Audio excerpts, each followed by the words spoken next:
Olá, catequizandos! Nesta semana veremos o Evangelho segundo São João, no qual Jesus institui o mandamento do amor. Veremos hoje também o que é a Santa Missa e por que devemos ir à missa toda semana, e se possível, todo dia. Vou deixar para vocês um vídeo explicando melhor o que é a Santa Missa e recomendo que todos assistam. Vamos lá? Em nome do Pai, do Filho e do Espírito Santo. Amém. Meus queridos catequizandos, que a graça do Senhor Jesus esteja sempre com vocês. Neste final de semana, Jesus renova seu testamento de amor para com toda a igreja. Que possamos viver este amor do Senhor Jesus, que nos convida à conversão. O amor de Deus que nos corrige, o amor de Deus que nos educa. Vamos pedir esta graça, que o nosso coração esteja aberto a este mandamento do amor do Senhor Jesus em nossas vidas. Em nome do Pai, do Filho e do Espírito Santo. Amém. Palavra de vida eterna, do Evangelho de São João, capítulo 13, versículos 31 a 35. Depois que Judas saiu do cenáculo, disse Jesus: Agora foi glorificado o Filho do Homem, e Deus foi glorificado nele. Se Deus foi glorificado nele, também Deus o glorificará em si mesmo e o glorificará logo. Filhinhos, por pouco tempo estou ainda convosco. Eu vos dou um novo mandamento: amai-vos uns aos outros. Como eu vos amei, assim também vós deveis amar-vos uns aos outros. Nisto todos conhecerão que sois meus discípulos, se tiverdes amor uns aos outros. Caríssimo irmão, caríssima irmã, estamos celebrando mais um domingo de Páscoa. Este é tempo de Páscoa, é o 5º domingo da Páscoa, não depois da Páscoa. Continuamos a viver a mesma experiência pascal com toda a alegria do nosso coração. E agora queremos pouco a pouco pedir a Jesus que nos ofereça os instrumentos, os meios, a fim de nós vivermos o nosso dia a dia iluminados pelo Evangelho e acolhendo a graça de Deus. Nosso Senhor foi glorificado com a sua entrega e o Pai o glorificou porque morto ele ressuscitou e subiu até os céus. Mas ele nos deixou um presente, um viático, um alimento para a nossa vida. Além de deixar-nos o sacramento da Eucaristia, que é o sustento da nossa vida, pão e vinho consagrados se tornam corpo e sangue de Jesus. Além disso, ele nos deixou o que ele chama de seu mandamento, um novo mandamento: amai-vos uns aos outros como eu vos amei. E ele lança, numa palavra dita no Evangelho que ouvimos neste domingo, aquilo que eu considero um verdadeiro desafio. Como as pessoas saberão que nós somos discípulos de Jesus se nós nos amarmos uns aos outros? Se houver este amor recíproco, este amor mútuo entre nós, cada pessoa que vive na igreja descubra a sua forma de viver esse amor mútuo, na sua família, na comunidade em que vive, no relacionamento de amizade que tem. Cada pessoa descubra a sua forma de colocar em prática esse amor mútuo, além daquele amor de serviço, de caridade que devemos ter com todas as pessoas indiscriminadamente. Mas cada um de nós encontre a forma de você fazer essa experiência mais próxima de comunhão. É o que converte as pessoas, é o que muda o coração de tanta gente. É palavra de vida eterna. O que é a Santa Missa? A Santa Missa não é só uma oração comunitária e uma reunião para cantar alguns hinos. A Santa Missa é muito mais que isso. Mas, a fim de compreender plenamente isso, precisamos estabelecer algumas verdades básicas. E vamos fazer isso em 3 etapas. O primeiro passo: vamos entender o que é um sacrifício. Bem, quando sentimos algo no nosso interior, nós expressamos isso através de alguma forma de linguagem ou sinais. É assim que podemos distinguir alguém que está apaixonado de alguém que está com raiva. Seus sentimentos têm expressões muito diferentes. Na religião não é diferente. Aqui também vemos formas em que o homem exprime o que está acontecendo lá dentro. O exemplo mais importante disso são sacrifícios. Sacrifícios podem ser encontrados em praticamente todas as religiões. Um sacrifício é um dom precioso para Deus. Um sacrifício procura expressar que Deus é importante para nós, que Ele toma o primeiro lugar em nossa vida. O próprio Deus, naturalmente, não precisa de nenhum sacrifício, mas nós precisamos deles, porque pertence à nossa natureza expressar o que está dentro de nós. Tudo bem, então essa é a ideia de sacrifício. Passo 2. Que tipo de sacrifícios encontramos em nossa religião? Bem, no Antigo Testamento havia muitos sacrifícios diferentes.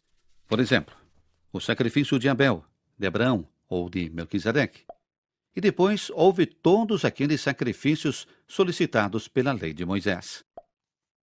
O objetivo de todos esses sacrifícios era, como já dissemos, expressar que Deus possuía o lugar mais alto. E uma vez que os pecados da humanidade são precisamente colocar algo acima de Deus, muitos sacrifícios também tiveram como finalidade restaurar a ordem e elevar a Deus de volta para o lugar que lhe pertence.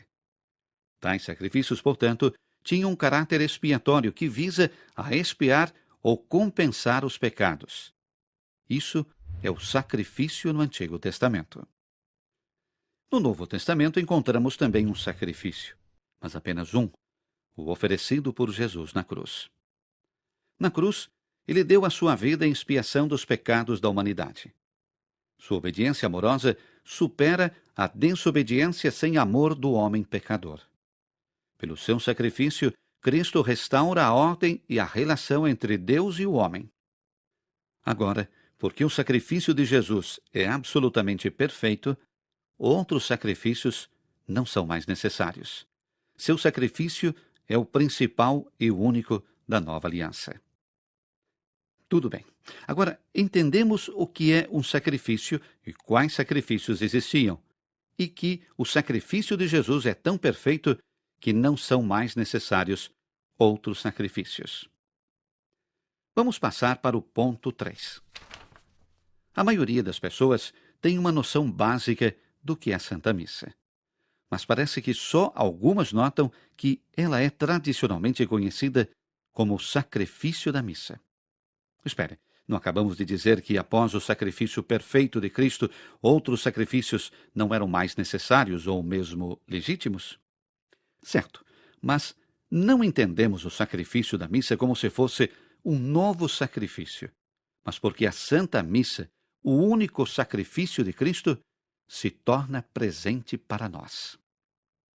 E é assim, na Santa Missa, o pão e o vinho se transformam em corpo e sangue de Cristo.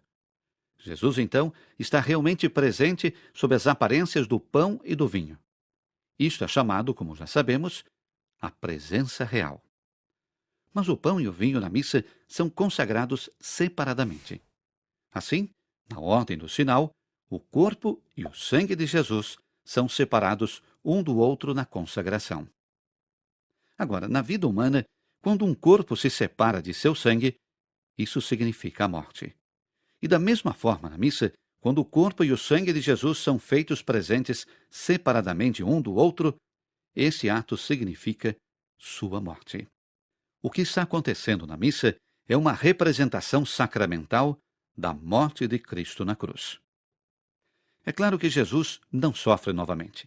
Isso não seria possível, porque ele agora está glorificado. Mas de uma forma sacramental, a forma de um sinal de que realmente faz as coisas acontecerem, Jesus se torna presente no altar como aquele que morreu por nós. E é exatamente sobre isso que a missa trata: fazer presente o sacrifício na cruz. Orando e cantando junto com outras pessoas é bom, mas não é nada mais que uma ponta do que se encontra no centro da missa: a obra salvadora de Cristo na cruz. Através da sacramental representação da sua morte, ele nos permite participar das graças que ele conquistou para nós na cruz. Na Santa Missa, a salvação é decretada e seus efeitos são aplicados a nós. Isto é o que faz com que a Santa Missa seja tão especial e absolutamente espetacular.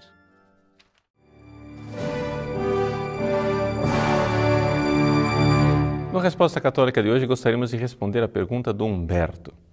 E Humberto quer saber se ele deve ir à missa domingo, mesmo que seja por pura obrigação.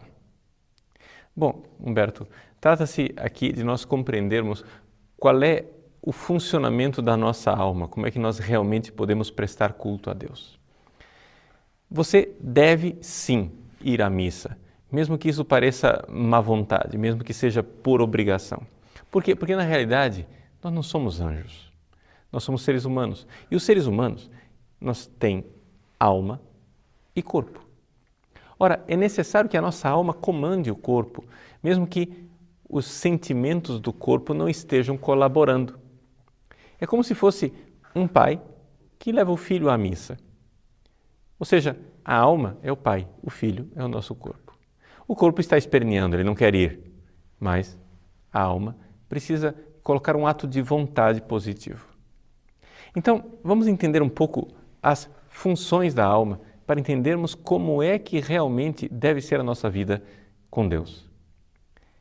Na nossa alma, nós temos basicamente 3 áreas em que nós temos a inteligência, depois a vontade e, finalmente, os sentimentos ou afetividade. Essas 3 realidades, elas devem estar nessa hierarquia. Em primeiro lugar, a inteligência, depois a vontade e só em terceiro lugar, a afetividade. Ora, quando você sente dificuldade de ir à missa no domingo, é porque a afetividade está querendo mandar, mas você sabe o que é o certo e a sua inteligência então diz a sua vontade e a vontade ordena a afetividade, vá mesmo assim. Por quê? Porque você compreende que você precisa ir. Não se trata de hipocrisia, não é uma falsidade. Você não está sendo falso quando você vê que um pedaço de você esperneia para ir à missa. É exatamente o contrário. É nesses momentos em que você tem a grande oportunidade de mostrar a Deus o quanto você o ama. Uma oração que é feita na luta é uma oração que vale mais do que uma oração que é feita na consolação. Quando você diz, que bom que eu rezei, que alegria, foi gostoso, você já recebeu a recompensa. Mas quando você faz uma oração em que você diz a Deus, olha meu Deus, eu não queria estar aqui. Os meus sentimentos, a minha afetividade, o meu corpo está me puxando para tantas outras coisas. Eu queria estar com outras pessoas. Eu queria estar em outra situação, queria estar em casa assistindo futebol, deitado no sofá. E, no entanto, a sua inteligência aqui ouviu a voz de Deus, utiliza a vontade para dizer à criança mimada que esperneia, vá, ame, preste culto a Deus. Isso é de um valor imenso. Uma outra coisa para esclarecermos a realidade espiritual. Nenhuma dessas 3 realidades, inteligência, vontade e afetividade, devem estar excluídas da vida espiritual. Mas as coisas devem estar numa hierarquia, sim. A inteligência é aquela que nós usamos para o ato principal da vida espiritual, que é a oração. A vontade, ela também entra na realidade da vida espiritual. Mas quando é a vontade quem está fazendo algo, nós chamamos isso de devoção. E, finalmente, quando os sentimentos entram na vida espiritual, nós chamamos de consolação. Ora, mesmo que eu não receba consolações na minha vida espiritual, mesmo que eu esteja passando por um período de aridez, eu não devo desanimar por isso. Porque, afinal, a afetividade é a parte da alma que está mais em contato com o corpo e que, na realidade, não é tão sublime, não é aquilo que é propriamente humano. Então, se eu vejo que não há consolação, a minha vontade deve vir em meu socorro. E então eu devo colocar atos voluntários de devoção, em que eu, mesmo não sentindo grandes consolações, me coloco de joelhos, faço oração vocal, mexo os lábios, faço gestos e então faço suscitar em mim uma devoção. E essa devoção que foi produzida pela vontade, irá ajudar o meu intelecto, a razão, ou seja, a parte superior da alma, a prestar o culto a Deus. Aquele culto que São Paulo fala de logique latria, uma adoração lógica do logos, da parte superior da alma, ou seja, um culto espiritual feito a Deus, em que eu dobro a minha inteligência diante da sabedoria infinita de Deus, para pedir a Ele tudo aquilo que me convém para a salvação da minha alma e das outras pessoas. Ó Jesus da Eucaristia, meu esposo, meu amor, minha vida, como gosto de vir a Ti, escutar-te, contigo conversar, ver-te, adorar-te perpetuamente, adorar-te perpetuamente, adorar-te perpetuamente.